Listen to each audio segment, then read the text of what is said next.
Hi friends, welcome back to my channel. అందరూ ఎలా ఉన్నారు? బాగున్నారా? ఈరోజు వంకాయ పచ్చిమిరపకాయ కారం అంటే పచ్చిమిరపకాయ కారం వేసి మనం వంకాయ కూర తయారు చేద్దాము.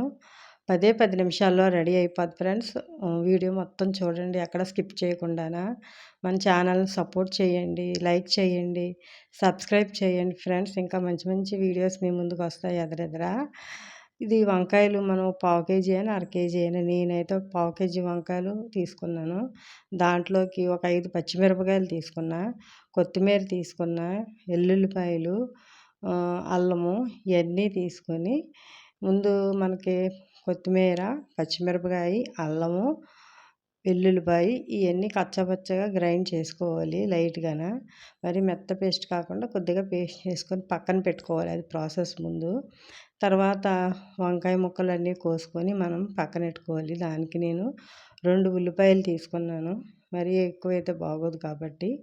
ఈ కూరలోని ఏంటంటే ఆయిల్ ఎక్కువే పడుతుంది. వంకాయ కూరలోని మీరు ఏ కర్రీ చేసినా కొద్దిగా అది ఇష్టంగా, చిరాకు పడకుండా ఇష్టంగా చేశారనుకో, వంట చేసేటప్పుడు చక్కగా ఇష్టంగా చేశారనుకో, ఆ వంట కూడా చాలా టేస్ట్గా ఉంటుంది. ఎప్పుడు చేసేదే కదా, ఏం చేస్తాం అని చిరాకు పడతా చేస్తారు కొంతమంది.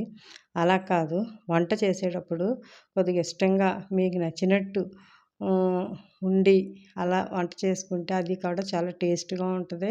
మనకు కూడా హ్యాపీగా ఉంటుంది, తిన్న వాళ్ళకు కూడా రుచికరంగా ఉంటుంది. ఇది తెలుసుకోవాలి అందరూను.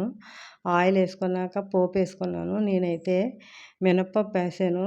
పొట్టు మినప్పప్పు వేసాను చూసారు, అదైతేనే బాగుంటుంది. దేనికైనా పొట్టు మినప్పప్పే వాడతాను నేను. గుళ్ళు మినప్పప్పు అయితే పెద్దగా వాడను, అసలు వాడను. ఇదే వాడతాను. ఇది బాగా వేగిన తర్వాత మంచి స్మెల్ వస్తుంది కదా. తర్వాత అది వేగిన తర్వాత ఉల్లిపాయలు వేసుకోవాలి. ఉల్లిపాయలు వేసుకుని బాగా ఫ్రై చేసుకోవాలి. ఫ్రై చేసుకున్నాక దీంట్లోకి మనం కారం అసలు యూజ్ చేయము. ఇంకా పచ్చిమిరకాయ, ఇంకా అల్లం వెల్లుల్లి వేసాం కదా, ఆ కారం ఉంటుంది. మీరు ఎంత అయితే తీసుకుంటారో క్వాంటిటీ అంతకు తగ్గట్టు పచ్చిమిరపకాయలు తీసుకోండి.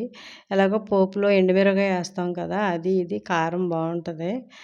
తర్వాత వంకాయలు వేసిన తర్వాత వంకాయలు మగ్గాలి. కాస్త మగ్గిన తర్వాత ఏదైతే మనం ప్రిపేర్ చేసుకున్నామో ఆ పేస్ట్ దాంట్లో వేసుకొని తిప్పుకోవాలి. తిప్పుకొని ఒక 5 మినిట్స్, 10 మినిట్స్ అలా ఉంచుకున్నాం అనుకో, ఆ కారము, పచ్చిమిరపకాయ కారం ఏదైతే వేసామో అది దాంట్లో పడుతుంది. తగినంత ఉప్పు, పసుపు కూడా వేయాలి. వంకాయల్లోనే నేను పసుపు వేసాను, ఉప్పు వేసాను. అలా మీరు కూడా అన్నీ వేసుకొని మగ్గబెట్టుకున్నాక ఆ పచ్చిమిరపకాయ పేస్ట్ దాంట్లో వేయండి ఫ్రెండ్స్.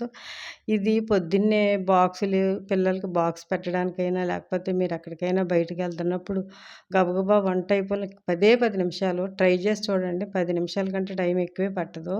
ముందుగా అన్నీ కోసుకొని ప్రిపేర్ చేసుకుని మీరు స్టార్ట్ చేసి 10 మినిట్స్కే కర్రీ అయిపోతుంది. అంత ఈజీగా అయిపోతుంది, అంత తొందరగా అయిపోతుంది.